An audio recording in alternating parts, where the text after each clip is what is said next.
여러분 안녕하십니까. 전기신경치료학회입니다. 오늘은요 저처럼 어깨 환자를 치료하는 사람들 있죠. 저희 같은 사람들이 어깨 치료와 관련해서 어떤 공부를 하는지 여러분들하고 함께 공유해 보도록 하겠습니다. 만약에 어깨 질환과 관련해서 교과서처럼 알고 싶으신 분들에게 도움이 좀 되실 겁니다. 조금 지루할 수도 있어요.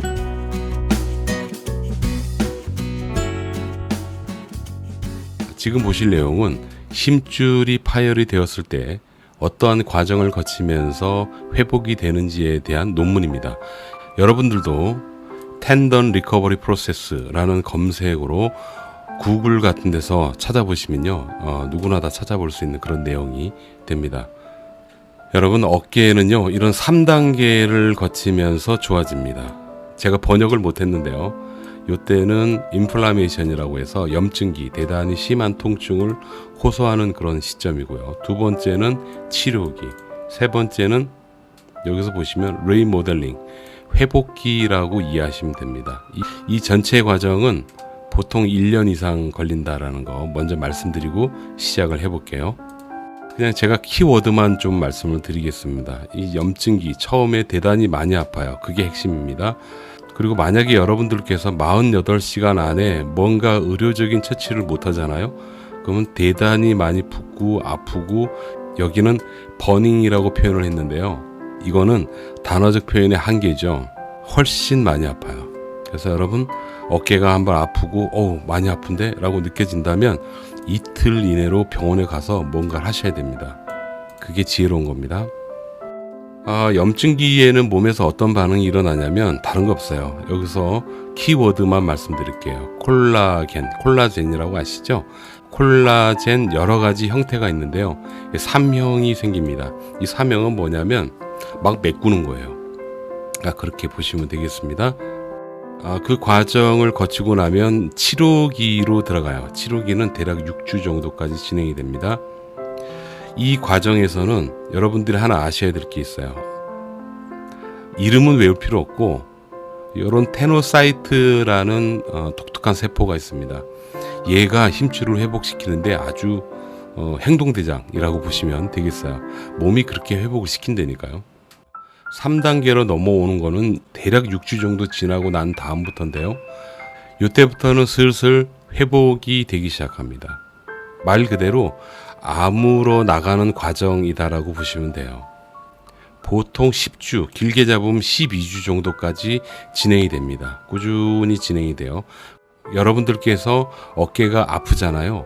아픈 이후로 대략 석 달 정도 지나면 얼추 힘줄은 회복이 돼요. 그러나 완전하게 회복이 된 건 아니겠죠. 자, 여기서 키워드는 뭐냐면 콜라겐 1형이라고 있습니다. 아까는 3형이었는데 이번엔 1형이에요. 어떻게 다른지 제가 간단히 이미지로 말씀드리고 두 번째 회복기로 넘어가는 그 과정을 설명드릴게요. 여러분들 힘줄이 이렇게 파열이 됐다고 한번 그림으로 한번 그려보겠습니다. 그 다음 콜라겐 3형이 있고 1형이 있다 그랬죠. 제가 콜라겐 3형을 빨강색으로 표현을 해볼게요. 처음에 파열된 부분을 막 이렇게 막 메꿔요. 막 메꿉니다. 이건 배열도 그렇게 정상적이지 않고 일단 막 메꿔요. 요게 콜라겐 3형. 대략 6주 정도까지 콜라겐 3형이 촘촘히 채워집니다. 그 다음에 제가 콜라겐 1형을 한번 표현해 볼게요. 1형이 이런 식으로 자, 요 파란색은 콜라겐 1형이 되고요. 대략 6주부터 12주 정도까지 이렇게 만들어져요. 그러면 여러분들이 보실 게 있어요. 처음에 빨강색으로 채워지는 6주 기간 동안은요, 그냥 일단 메꾸는 겁니다. 그렇게 보시면 되고, 6주 이후 12주 그 기간 있죠. 그 기간 동안은 조직이 이제 촘촘해지는 거예요. 촘촘해진다는 뜻이 무슨 뜻이냐면, 당길 때 힘을 인장력이라 그러잖아요. 당기는 힘에 버틸 수 있게 만들어 주는 게 바로 이 파란색 콜라겐 1형이 되는 겁니다. 그러나 여기 이 부분은 건강한 부분이라고 보고, 여기는 다치고 난 다음 회복된 부분이라고 보죠. 그 기준으로 비교를 해보자면 건강한 힘줄에 비해서 회복이 다 돼도요 힘이 없어요. 그래서 한번 힘줄이 파열이 됐다가 회복이 돼도 완전히 새 것처럼 되진 않아요. 완전히 새 것처럼 회복이 되지 않는다는 건 참 안타까운 일이지만 어쩌겠습니까? 나이를 먹는다는 게 바로 이런 퇴행성 과정을 거치는 건데요. 자, 회복기는 두 번째 또 회복기가 있습니다. 제가 이 그림으로 표현을 드렸었지만 이 파란색 콜라겐 1형이 꾸준히 점점 더 촘촘하게 형성이 돼요. 그 과정이 회복기 두 번째 단계고요. 최소한 기간이 1년 이상 걸립니다. 그래서 얼추 잘 아물게 되잖아요. 그럼 나중에 흉만 남는 거예요. 얼추 잘 아물었다라고 판단되면 그걸 완치됐다고 얘기를 하는 건데요. 이 완치를 여러분들은 새 것이 된 거로 생각을 하시더라고요. 힘줄 파열 완치의 개념은 이 흉터가 남은 상태에서의 완치이기 때문에 건강한 힘줄에 비해서는 훨씬 힘이 좀 떨어집니다. 그 점은 꼭 기억하셔야 돼요. 다음은 여러분들이 어깨가 아프다는 가정하에 어떻게 치료 대응을 하는 게 효율적이고 효과적일까에 대해서 말씀을 드릴게요. 1단계 때, 염증기 때는요, 무조건 통증 조절이에요. 아픈 게 조절이 잘 돼야 됩니다. 절대 운동하시면 안 됩니다. 그 정도만 보시고요. 두 번째 치료기 때는요, 부분적으로 관절이 굳지 않도록 신경을 많이 쓰셔야지 됩니다. 이게 제일 중요하다라는 거 꼭 기억해 주시기 바랍니다. 세 번째 단계로 들어가게 되면 근육을 제대로 쓸 수 있어야지 되고요. 관절이 완전히 다 올라가고 움직일 수 있어야지 돼요. 자, 이걸 종합을 해보면요, 1단계, 2단계를 한꺼번에 제가 말씀드릴게요. 간단합니다. 통증 관리 1번, 두 번째는 한마디로 얘기하면 어깨가 굳지 않도록 하는 거예요. 1단계와 2단계에서 통증 관리가 잘 돼서 처음에 아플 때보다는 통증이 많이 준 상태가 유지가 되셔야 되고요. 그 다음에 관절이 굳지 않아야 돼요.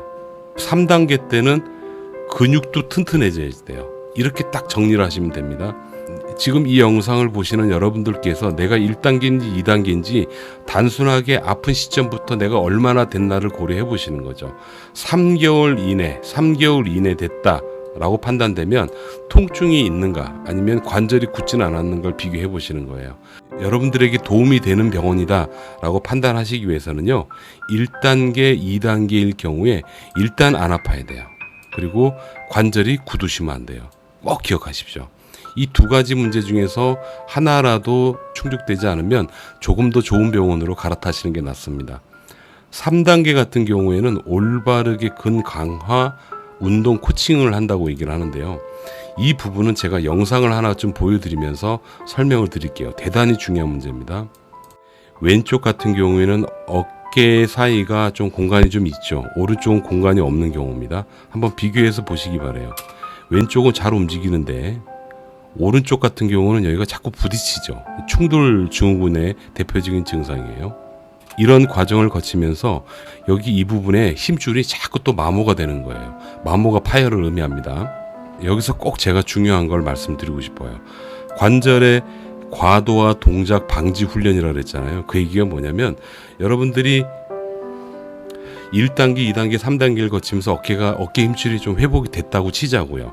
그 상태로 다시 나가서 이제 생활을 하시겠죠. 생활을 하는데 옛날하고 똑같이 생활을 하시는 거죠. 옛날하고 똑같이 생활하게 되는 게 어떤 거냐면 바로 오른쪽 그림처럼 이렇게 충돌을 일으키는 생활을 하시는 거예요. 이렇게 충돌을 일으키는 거를 과부하 동작이라고 얘기합니다. 그렇기 때문에 이렇게 충돌을 일으키지 않는 방법을 여러분들이 병원에서 배우셔야지 되는 겁니다. 그리고 충돌을 일으키지 않는 동작에서 근육 강화도 좀 일어나야지 되는 거예요. 만약에 이게 제대로 되지 않잖아요? 그러면은 여러분들 수술해도 똑같아요. 왜 그러냐면 수술을 해가지고 이렇게 꼬맸어요. 봉합술을 했단 말입니다. 봉합을 하면 뭐예요? 수술 후 몇 개월 지나면 어느 정도 회복이 되는데 회복이 된 상태에서 똑같이 또 이 오른쪽 영상처럼 이렇게 자꾸 충돌을 일으키는 동작을 쓰시게 된다는 얘기죠. 그렇게 되면 여러분들 봉합된 부분이 어떻게 되겠습니까? 혹은 수술 안 하시고 좋아지신 분들도요, 좋아졌다고 그냥 일상생활을 옛날하고 똑같이 하게 되면 똑같이 지금 이 오른쪽 영상처럼 자꾸 부딪히는 거죠. 그러면 또 도지지 않겠습니까? 이게 반복되고 좋아지고 아프고 좋아지고 아프고 반복되면은 결국 힘줄이 너덜너덜해져 버리는 거죠. 그래서 여러분들한테 중요한 건 뭐냐면 3단계의 마지막 과정에서 과부하, 부딪히는 동작을 방지할 수 있는 훈련을 병원에서 배우시고, 그 다음에 근육도 거기에 맞게끔 강화 운동을 시키시고 까지가 되면 여러분들 나이만큼은 쓸 수가 있습니다. 새 것처럼 20대로 돌아가고 그러지는 않아요. 여러분들 나이만큼 쓸 수 있고 건강하게 레저를 즐길 수 있는 정도까지 될 수 있습니다. 아무리 좋은 치료를 한다고 하더라도요, 어깨 힘줄이 파열이 됐을 경우에는 통증을 조절하는 부분, 이것만 중요한 게 아닙니다. 통증이 조절돼야지 되고, 그 다음에 힘줄도 잘 회복이 돼야지 됩니다. 그 다음 가장 중요한 요소가 뭐냐면, 치료가 다 되고 건강해졌을 때 일상생활에 나가가지고 충돌이 되지 않도록 하는 건강한 운동법, 그리고 거기에 맞는 근육 강화, 이 네 가지 요소는 단 한 가지도 빼뜨릴 수 없는 아주 중요한 요소예요. 꼭 기억하시기 바랍니다. 그래서 주사 맞으면 나 아니에요, 여러분. 주사 맞으면 아픈 건 줄어들 수 있어요. 수술하면 괜찮아져 아니에요, 여러분. 수술하면 힘줄은 봉합이 되지만 그 상태가 여러분들 불편한 거를 완전히 제거할 수는 없어요. 통증 치료 뭐 하면 나, 도수 치료하면 좋아져 아니라니까. 여러분들은 제가 오늘 말씀드린 이 내용을 근거로 단 한 가지도 빠뜨리지 말고 다 중요하다고 생각하시고 여러분 어깨를 고이고이 잘 모셔주시면 좋을 것 같다라는 생각이 듭니다. 도움이 좀 되셨으면 좋겠어요. 통증을 조절하는 방법은 정말 많이 있습니다. 제가 속해 있는 전기신경치료학회에는요, 통증을 조절하는데 아주 최적화되어 있는 학회이고 치료법이기 때문에 여러분들이 고통 때문에 지금 힘드시다, 그럴 때 저희 학회 선생님들이 굉장히 많이 도움이 되실 겁니다. 여기까지입니다. 여러분 건강하십시오.